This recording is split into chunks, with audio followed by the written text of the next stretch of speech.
பாசா சாப்பிட்டீங்களா? உண்மையை சொல்லணும்னா அவன் தொடக்கறியை நான் தொங்க விட்டு தின்னேன். ஆனா எங்க அப்பா ஸ்கார அவர்தான் ஜெயிச்சேன்னு சொன்னாரு.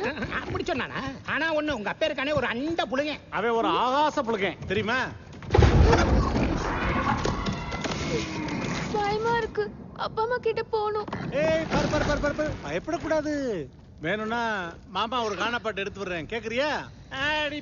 வேணாம், இப்பதான் ஆரம்பிச்சிருக்கோம். நீ பாட்டு பாடி ஆட்டத்தை கலைச்சிட. வயசுல சிம்பா அப்பாவை கொண்டும் தப்பா நினைச்சுக்கிட்டு இருந்தா. ஆனா பாட்டு எடுத்து விட்டோன்னு அடுத்த செகண்டே மஜாவாயிட்டல்ல. அதுக்காக நினைச்ச உடனே பாடிட முடியுமா? ஒரு கலைஞனுக்கு மூடு வர வேணாம். என்ன பேசுற? சிம்பா 6 வருஷம் தொடர்ந்து பண்ணா. இப்ப யார்தான் இல்லன்னா வேணாம். அது ரான் 3 கால் வரி குதிரை தாழ்வான பகுதியை நோக்கி ஓடுது. அவன் நம்ம சொல்றது எல்லாத்தையும் கேட்டாக்கியறா. தயவு செய்து எங்களை காப்பாத்து, எப்படியாவது காப்பாத்து.